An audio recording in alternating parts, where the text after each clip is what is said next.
Hey everybody, welcome back. We had an absolute wonderful time in Orange County, California. It is a beautiful place. I do not know if I've ever been to a prettier place on this planet. It was literally that pretty. I mean, they keep it scrubbed down. They were washing the light poles. I mean, it is pristine. The food was absolutely amazing. The food was it was hands down the best food I've had out of anywhere I've been.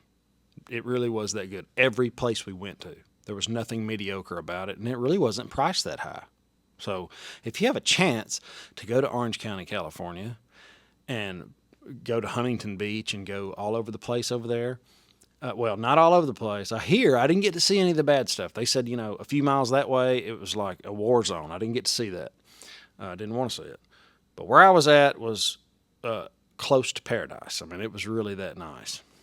So today, I want to talk to you about what's going on in Australia and Jeff Bezos. He's issuing a warning. He went on CNN out of all the places on the planet to go on a network to talk about what's going on with his company and the economy and everything. He went to CNN. That threw a red flag up immediately in my head. Turns out he's given Dolly Parton $100 million, which is a drop in the bucket for somebody that's worth $124.1 billion.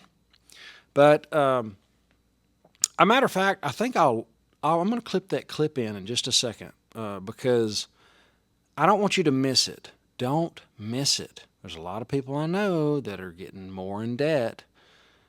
They're growing their business. They're doing what entrepreneurs do. And when you could take just a minute, don't listen to me, listen to the billionaires that are, they're saying, hey, you might want to take some chips off the table. And I'm not saying he's got your best interest at heart, but I'm saying he wants to look like the smart guy. He wants to look like, hey, I warned you. We are in some tough economic times. Yeah. Some people say that perhaps we're already in a recession. Do you think that we're in one? And what is your advice for small business owners? I don't know whether we're technically in a recession. I know economists argue over that, and they have certain technical definitions. What I can tell you is the economy does not look great right now. Things are slowing down. You're seeing layoffs in many, many sectors of the economy. People are slowing down. The probabilities say if we're not in a recession right now, we're likely to be in one very soon. So my advice to people, whether they're small business owners or, is take some risk off the table. If you were going to make a purchase, maybe slow down that purchase a little bit. Keep some dry powder on hand and wait a bit and see how. Try to reduce some risk in your business or your life. Well, you tweeted batten down the hatches. Mm-hmm. That's what you mean by that? That's what I mean. Let's say if you're an individual and you're thinking about buying a new, large screen TV, maybe slow that down, keep that cash, see what happens. Same thing with a refrigerator or a new car or whatever. Just take some risk off the table. If you're a small business, maybe delay some capital purchases. Do you really need that new piece of equipment? Maybe it can wait a little bit.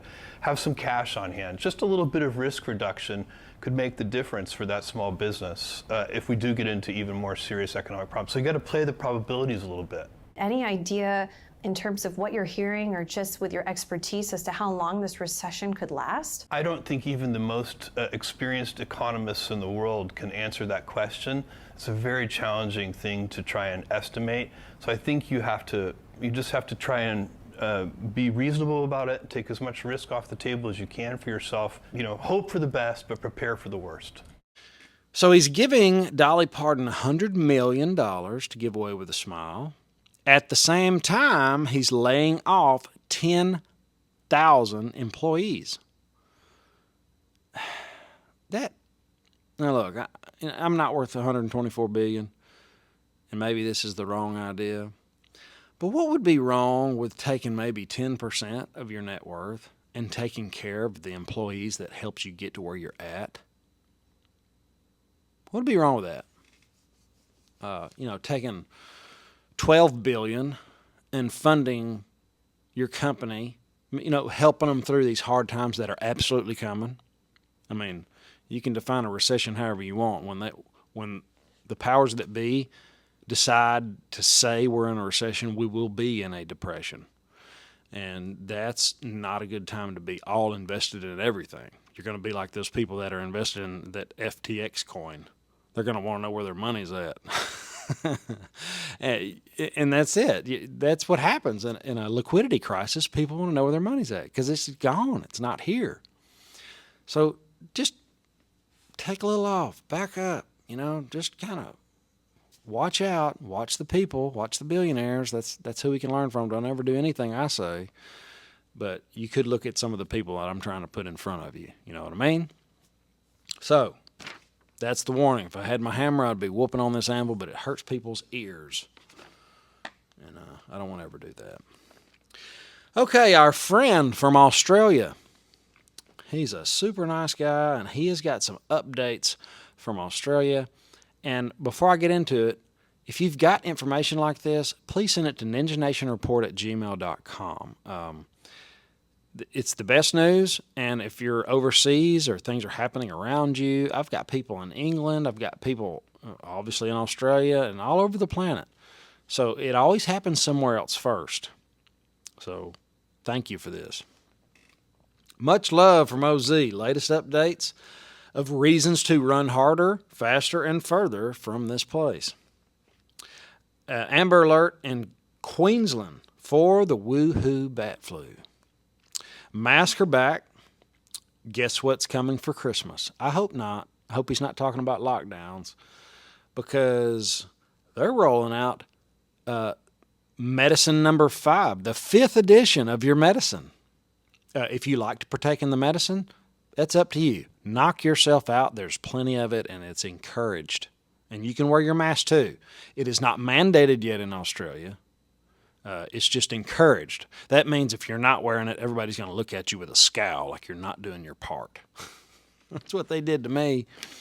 I'd go into town without that thing on, and everybody'd look at me like I was crazy. And now I don't even wear one when I ride my lawnmower. I hate them. Hate it. Victoria now advertising for doctors and nurses to be in secondary schools, 12 to 18 years old, and funded by the education system. They're concerned about mental health.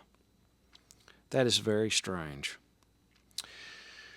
Remember the children of Victoria and those around them that do not have any responsibility to their parents to tell them that their child is transitioning or suicidal taking medication. Turns out Western Australia main newspaper has published legal gun owners' addresses back in March, but won't do child molester rapist for privacy reasons. We do not have the Second Amendment. This is truly terrifying, and the powers that be treat Australia like the Petri dish. They try all these little tricks on them over there, and here we are. We're talking about the people with the harshest lockdowns, the most medicated people on the planet are starting to have issues. Now, after I got this email, I went ahead and looked up some stuff. Came out 3 days ago. It's about Australia. Check this out. Starting Friday, masks are recommended. Amber alert warning means moderate rates of community transmission. This is a quote. The reason why this is happening is we have seen a significant increase in the reported active cases in aged care, ambulance call-outs, and of course, woohoo bat flu patients in our public and private hospitals over the last week. Infections have increased 15% in the past week. The number of patients in the hospitals have doubled. I don't know if that means it's worse. I don't know. This is use your own discernment. BQ1, this is a quote, does seem to be growing particularly quickly in Queensland at the moment. Whether it will emerge as the dominant strain, we are not sure yet. It is the same strain that is growing very rapidly in the United States and has spread widely across Europe. I've been traveling all over the place. I have not noticed any of that. New South Wales have reported over 14,000 bat flu cases in the last week, an almost 40% rise from the week before. And like I said before, Australia has had some of the toughest restrictions. Its borders were closed from foreign nationals for more than 2 years, and millions of citizens were forced into lockdown for extended periods of time. The WHO has documented 10.3 million bat flu cases in Australia and about 15,000 fatalities since the pandemic began. Just under 96% of Australians over the age of 16 have had at least 2 doses of the magic medicine, according to the government data. So, that's craziness. And if you've got more information like this from overseas, please let us know, because it always starts somewhere else first. And I'm just grateful for all the news we get. Now, I'm going to touch a little bit on cryptocurrencies due to the FTX token issue. I want to kind of streamline that. I really just want to talk about crypto as a whole. But the FTX debacle was Sam, what's his name? It's a big puffy-headed kid. Sam Bankman-Fried. He was the majority owner, and he also owns a quantitative trading firm called Alameda, I don't know. Supposedly has about $15 billion in assets on its books. Anyway, it came out a little bit ago that the asset book was leaked. It came out that many of his assets were backed by his own token. Why is this a problem? Well, he can essentially print his own token out of nothing and back this company. Well, Binance found out about it. They dumped about $500 million worth of this token. It drove the price of the coin down. Pretty much the investors figured out he was gambling with their money, and he went belly up. The FTX coin is just it's a black eye on crypto. Now, if you'll remember, I've been talking about these exchanges going belly up, crypto looking like cigarette butts on the sidewalk. We've got regulation coming. Everybody's wanting regulation now. I listened to Mr. Wonderful, is that his name? Patrick O'Leary or whatever his name is.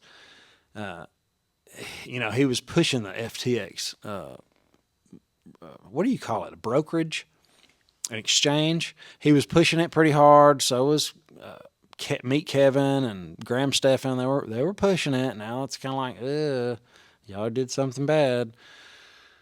I don't think they knew.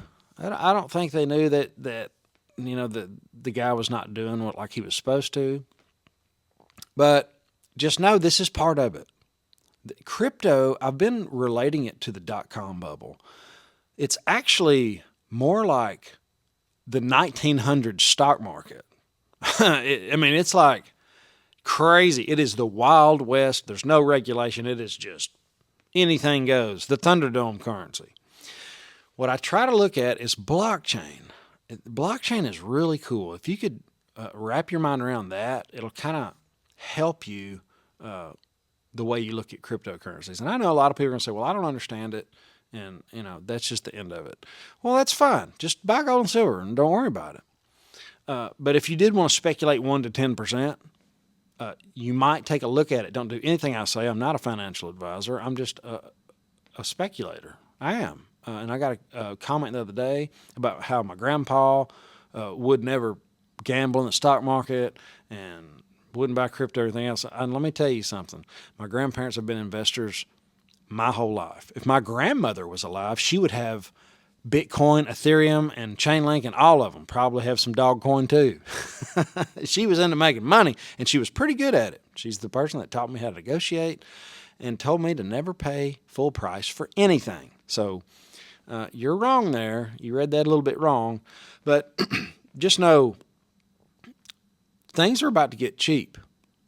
And if you listen to Jeff Bezos talk about what's coming, he's lightly saying, take your chips off the table.